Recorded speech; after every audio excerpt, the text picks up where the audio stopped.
হরে হরে কৃষ্ণ। প্রিয় ভক্তবৃন্দ, জয় শ্রী গুরু গৌরাঙ্গ, জয় শিল প্রভুপাদ।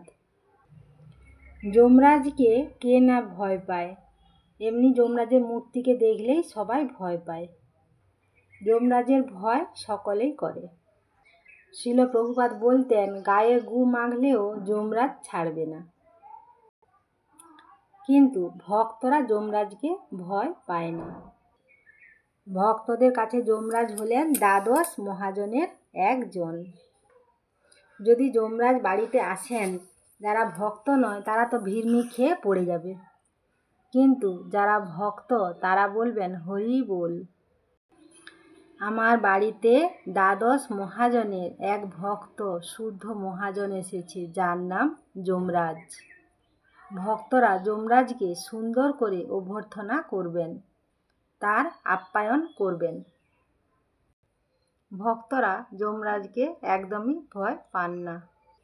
যেমন আমেরিকার কোনো ব্যক্তি ভারতবর্ষের সুপ্রিম কোর্টকে ভয় পাবে না, তেমনি ভক্তরা সরাসরি কৃষ্ণের অধীন।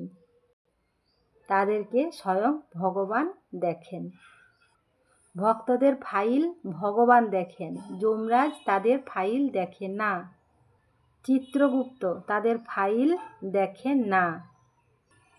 ভক্তরা চিত্রগুপ্ত বা যমরাজের অধীনে শাসনের বাইরে।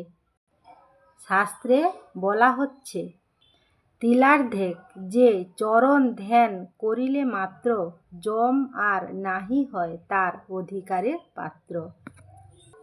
সেই রাঙা চরণ দুটি যদি কেউ ধ্যান করেন, তিনি যমরাজের অধিকারের বাইরে বেরিয়ে যান। তাহলে তিনি কার অধিকারে থাকেন? কে তখন তার দেখভাল করেন, তার গতিকে ঠিক করেন? স্বয়ং ভগবান শ্রীকৃষ্ণ ঠিক করেন। শাস্ত্রে বলা হচ্ছে, কৃষ্ণের সেবক সব কৃষ্ণের শক্তি ধরে, অপরাধী হইলেও কৃষ্ণ শাস্তি করে।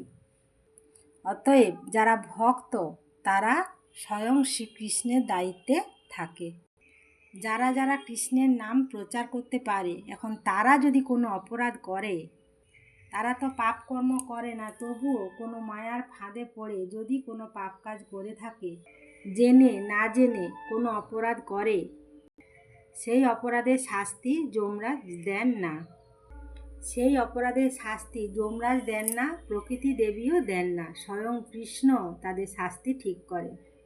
তাই কৃষ্ণ তাকে এমন শাস্তি দেন না যে কিনা সে ভক্তি জীবন থেকেই বেরিয়ে যায়। কৃষ্ণের শাস্তি দেওয়াটা হচ্ছে অনেকটা কুমোরের মাটির পাত্র গড়ার মতো। নরম মাটিতে যখন কুমোরের পাত্র গড়েন, জোরে জোরে চাপকায়। কুমোর কেমন করে চাপড় দেয়? আগে মাটির তলাটায় হাত রাখে, তারপর আরেকটা হাত দিয়ে উপরে চাপড় মারে। অর্থাৎ তলায় যে হাতটা থাকে সেটা সাপোর্টের জন্য, তলায় হাতটা না যদি রাখে তাহলে কিন্তু সেটা ভেঙে পড়ে যাবে। তেমনি শ্রীকৃষ্ণ যদি কাউকে কখনো শাস্তি দেন, তলায় তার স্নেহের হাতটি দিয়ে রাখে, সেই ভক্তকে ধরে রাখে স্নেহের হাত দিয়ে, তার উপরে তাকে শাস্তি দেন। অর্থাৎ তিনি যাতে ভক্তির পথ থেকে ছিটকে বেরিয়ে না যায়, হরি বল, রাধে রাধে, সেভাবেই তাকে কৃষ্ণ শাস্তি দেন। অন্যান্য ব্যক্তিদেরকে শাস্তি দেন স্বয়ং যমরাজ আর প্রকৃতি দেবী।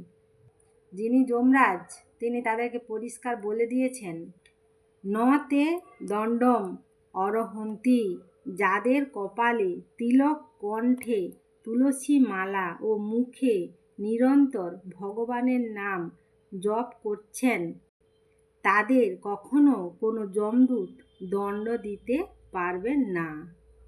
হরি বল। এটি যমরাজ নিজের মুখে বলেছেন যে তাদের দিকে আমরা দণ্ড দিতে পারবো না, তারা আমাদের অধীনের বাইরে। অতএব কেউ যদি যমরাজের শাস্তি এড়াতে চান, তাহলে তাড়াতাড়ি হরিনামে যুক্ত হয়ে যান। তাহলে যমরাজের হাত থেকে মুক্তি পাওয়ার জন্য গীতা পাঠ করুন, হরিনাম জপ করুন, সারাদিন কৃষ্ণ নামে মেতে থাকুন। যতই সংসারে কাজকর্ম করুন না কেন, তবু তার মাঝে কৃষ্ণ নাম মুখে যেন লেগেই থাকে। তাই আমার সকল ভক্তবৃন্দদের কাছে, আমার সকল বৈষ্ণব মণ্ডলীর কাছে আমার একটি অনুরোধ, আপনারা সবাই কৃষ্ণ নাম জপ করুন বেশি বেশি করে, আর যমরাজের হাত থেকে মুক্তি পাওয়ার জন্য চেষ্টা করুন, তাহলে আমরা ভগবত ধামে পৌঁছতে পারবো। হরে কৃষ্ণ, রাধে রাধে। আবার পরের ভিডিও নিয়ে আপনাদের সামনে হাজির হচ্ছি। ততক্ষণ সবাই ভালো থাকবেন, সুস্থ থাকবেন। রাধে রাধে। যদি ভিডিওটি ভালো লেগে থাকে একটা লাইক, কমেন্ট আর শেয়ার করে দিয়ে পাশে থাকবেন।